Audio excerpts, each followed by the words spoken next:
Hi అండి, అందరికీ నమస్కారం. ఈ వీడియో చివరి వరకు చూడటానికి ప్రయత్నించండి. ఎందుకంటే పిఠాపురం వర్మ మీకు అందరికీ తెలుసు. పిఠాపురం వర్మ అతను చేసే ఆగడాలనేది ఒక హద్దు పద్దు లేకుండా పోతుంది. ఎందుకంటున్నానంటే పవన్ కళ్యాణ్ గారు పిఠాపురంలో అభివృద్ధి కార్యక్రమాలు చేద్దామని చెప్పి ఆయన ప్రయత్నిస్తాడు. వర్మను పవన్ కళ్యాణ్ గారు ఎటువంటి అభివృద్ధి కార్యక్రమాలు చేసినా వర్మని ఎందుకు పిలవట్లేదు, వర్మని ఎందుకు ఆహ్వానించట్లేదని చెప్పి వర్మ గారి అనుచరులు గొడవలు చేయటం, రాద్ధాంతం చేయటం, జనసేన పార్టీ కార్యకర్తల మీద గొడవలు చేయటం, పవన్ కళ్యాణ్ గారు ఏమన్నా అభివృద్ధి కార్యక్రమాలు చేస్తా అంటే వాటికి అడ్డుపడటం, ఇవి వర్మ గారు చేసే ఆగడాలన్నమాట. మొత్తం మీద చెప్పాలంటే పవన్ కళ్యాణ్ గారికి ఒక తలనొప్పిగా మారిండు వర్మ ఎటువంటి కార్యక్రమాలు చేయాలన్నా. ఎందుకంటే పవన్ కళ్యాణ్ గారు పిఠాపురంలో పిఠాపురాన్ని అభివృద్ధి చేయాలని అతను చాలా కృషి చేస్తుండు.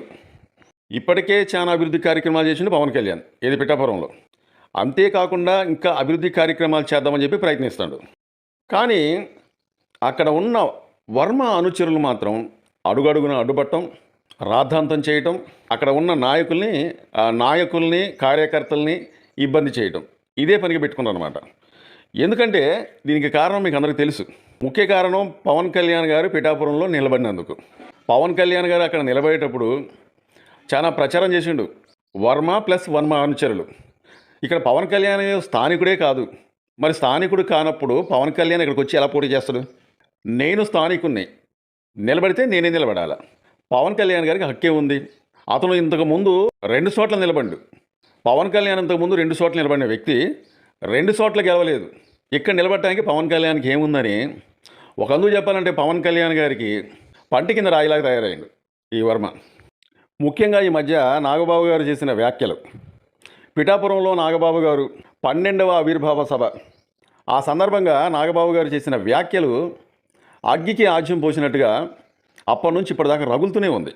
నాగబాబు చేసిన వ్యాఖ్యలు ఏమంటే పిఠాపురంలో పవన్ కళ్యాణ్ గారిని గెలిపించడం, మేము లేకపోతే పవన్ కళ్యాణ్ గారు గెలవరు అన్నట్టుగా ప్రచారం చేయటం, ఎవరన్నా ఆ విధంగా ప్రచారం చేసినా, ఎవరన్నా ఆ విధంగా అనుకున్నా వాళ్ళ కర్మ అని నాగబాబు గారు ఇండైరెక్ట్గా అంటాం. పిఠాపురంలో టీడీపీ పార్టీ కార్యకర్తలు అలాగే జనసేన పార్టీ కార్యకర్తల మధ్య ఇప్పుడు పచ్చగడ్డి అయితే బొగ్గుమనేటట్టుంది. సరే, నాగబాబు గారు ఆయన ఏ దృష్టితోనన్నారో ఏ ఉద్దేశంతో అన్నారో మనకైతే తెలియదు. కానీ ఆ రోజున ఆ మాటలు నాగబాబు గారు అన్నమాట అయితే వాస్తవమే. కానీ ఏదైనా వర్మ గారి నుంచి పవన్ కళ్యాణ్ గారికి అలాగే పవన్ కళ్యాణ్ గారి అభివృద్ధి కార్యక్రమాలకి అడుగడుగున అప్పుడప్పుడు అడ్డుపడుతుండు కాబట్టే నాగబాబు గారు ఆ విధంగా అన్నాడని మనం అనుకోవచ్చు. ఈ మధ్య రీసెంట్గా అభివృద్ధి కార్యక్రమంలో భాగంగా గొల్లప్రోలు నియోజకవర్గంలో ఒక శంకుస్థాపన జరిగింది.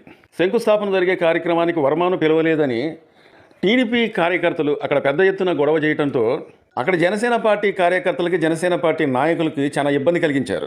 పవన్ కళ్యాణ్ గారు పిఠాపురంలో నిలబడిన తర్వాత ఇక్కడ ఉన్న వర్మ పవన్ కళ్యాణ్ గారికి ఓటేయండి అని చెప్తేనే మేము ఓటేసాం, మేము ఓటేస్తే తప్ప పవన్ కళ్యాణ్ గారు ఇక్కడ గెలిచే పరిస్థితి లేదు అని చెప్పి పెద్ద ఎత్తున అక్కడ ఉన్న వర్మ గారి అనుచరులు టీడీపీ కార్యకర్తలు పెద్ద ఎత్తున గొడవ చేశారు. పిఠాపురంలో జనసేన పార్టీ అభివృద్ధి చేసే కార్యక్రమాలకు అడుగడుగున అడ్డుపడుతున్న వర్మ అలాగే వర్మ అనుచరులు టీడీపీ కార్యకర్తలు కూడా చేస్తున్న గొడవలకి AP deputy CM Shri Pawan Kalyan గారికి చాలా తలనొప్పిగా మారిపోయింది.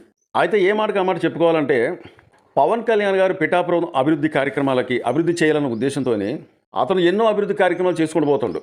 అంతేకాకుండా కొన్ని అభివృద్ధి కార్యక్రమాలు చేసిండు కూడా. ఎందుకంటే అక్కడ పవన్ కళ్యాణ్ కొన్ని హామీలు ఇచ్చిండు.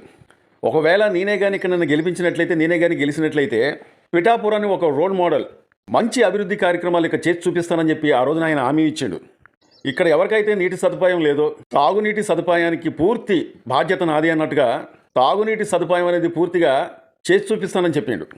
అలాగే ఆ డ్రైనేజీ వ్యవస్థ, డ్రైనేజీ ఎక్కడెక్కడైతే లేదో ప్రతి చోట కూడా డ్రైనేజీ ఏర్పాటు చేపిస్తానని ఆయన ఆ రోజు మాట ఇచ్చిండు. అంతేకాకుండా అక్కడ ఏ టెంపుల్ అయితే అభివృద్ధి కార్యక్రమాలు జరగలేదో అక్కడ ఉన్న టెంపుల్ మొత్తం కూడా వాటి రూపురేఖలు కూడా మార్చేస్తానని చెప్పిండు. అక్కడ బస్టాండు అంత అభివృద్ధిగా అనిపించేది కాదు. అసలు ఆ బస్టాండ్ కూడా ఎక్కువ జనాలు కూడా వచ్చేవాళ్ళు కాదు. ఇప్పుడు చూస్తూ ఉంటే అక్కడ బస్టాండు బస్సులు వస్తున్నాయి, జనాలు కూడా కిక్కిరిసిపోతున్నారు. ఆ విధంగా అభివృద్ధి కార్యక్రమాలు చేర్చి పెట్టిండు. అంతేకాకుండా పవన్ కళ్యాణ్ గారు దగ్గర నాకు తెలిసి ఒక 100 పడకల హాస్పిటల్ భారీ ఎత్తున అన్ని సౌకర్యాలతోనే ఒక 100 పడకల హాస్పిటల్ అనేది అక్కడ కట్టిస్తానని చెప్పిండు. ఇలాగే ఎన్నో అభివృద్ధి కార్యక్రమాలు పవన్ కళ్యాణ్ గారు చేద్దామని చెప్పేసి అతను మేనిఫెస్టోలో పెట్టిండు. అదేవిధంగా కొన్ని అభివృద్ధి కార్యక్రమాలు ఈ 10 నెలల్లో చేసుకుంటూ పోతుండు. ఎందుకంటే ఇంతకుముందు వీడియోలో చెప్పాను నేను, జగన్మోహన్ రెడ్డి గారు పులివెందల్లో అతని నియోజకవర్గం ఏ విధంగా అయితే అభివృద్ధి చేసుకుంటూ పోయిండో, అట్లాగే చంద్రబాబు నాయుడు గారు కుప్పంలో అక్కడ ఏ విధంగా అయితే అభివృద్ధి కార్యక్రమాలు చేసుకుంటూ చంద్రబాబు నాయుడు గారు చేశారో, అదేవిధంగా పిఠాపురం అక్కడున్న ప్రజలకు ఎటువంటి ఇబ్బందులు లేకుండా, పిఠాపురంలో ఎటువంటి అభివృద్ధి కార్యక్రమాలు కావాలన్నా పిఠాపురంలో అవసరమైతే అతని సొంత నిధులు కూడా పెట్టి అభివృద్ధి కార్యక్రమాలు చేసే విధంగా అతను ప్రయత్నిస్తాడు. 55 కోట్ల రూపాయలతోని ఒక బ్రిడ్జిని కూడా అక్కడ భారీ బడ్జెట్తోని, అంటే ఒక 55 కోట్ల రూపాయలతోని అక్కడ బ్రిడ్జిని ఏర్పాటు చేస్తున్నారంటే తెలుస్తుంది. ఇట్లాగ పవన్ కళ్యాణ్ గారి పిఠాపురాన్ని ఎన్నో అభివృద్ధి కార్యక్రమాలు చేసి చూపిద్దామని చెప్పేసి అతను ఒక ఛాలెంజ్కి తీసుకుంటే, కానీ పవన్ కళ్యాణ్ గారికి అడుగడుగున వర్మ గారి అనుచరులు అడుగడుగున అడ్డుపట్టడం స్టార్ట్ చేశారండి.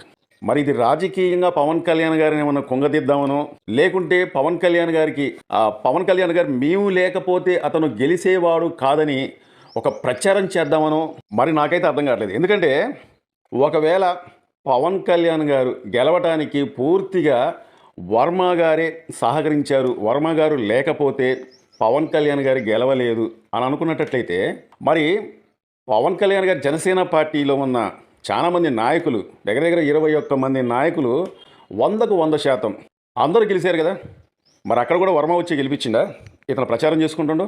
మరి ఆ విధంగా అనుకున్నట్లయితే జనసేన పార్టీ నాయకులు కూడా ఎక్కడ కూడా ప్రచారం చేయట్లేదు ఏంటి?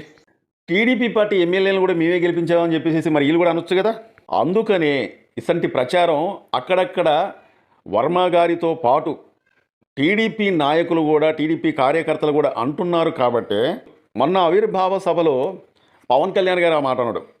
ఎందుకన్నాడా ఏందని చెప్పేసి చాలామంది అనుకోవచ్చు.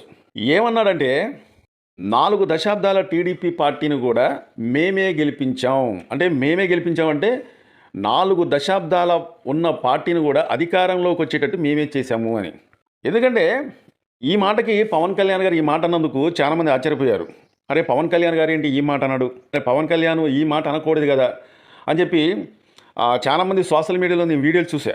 మరి పవన్ కళ్యాణ్ గారు ఆ మాట అనటానికి ముఖ్య కారణం ఏంటంటే, అక్కడక్కడ టీడీపీలో ఉన్న కొంతమంది కార్యకర్తలు, టీడీపీ నాయకులు ఆ మధ్య అన్నారు. కాబట్టే పవన్ కళ్యాణ్ గారు ఆ సందర్భం బట్టి 12వ ఆవిర్భావ సభ జరిగే రోజున ఆ సందర్భం బట్టి ఆ మాట అనాల్సి వచ్చింది. ఎందుకంటే ఈ మధ్య మీరు సోషల్ మీడియాలో చూశారు, డిప్యూటీ సీఎం పదవి అనేది లోకేష్కి కూడా ఇవ్వాలి అని కొన్ని డిమాండ్లు వచ్చినాయి.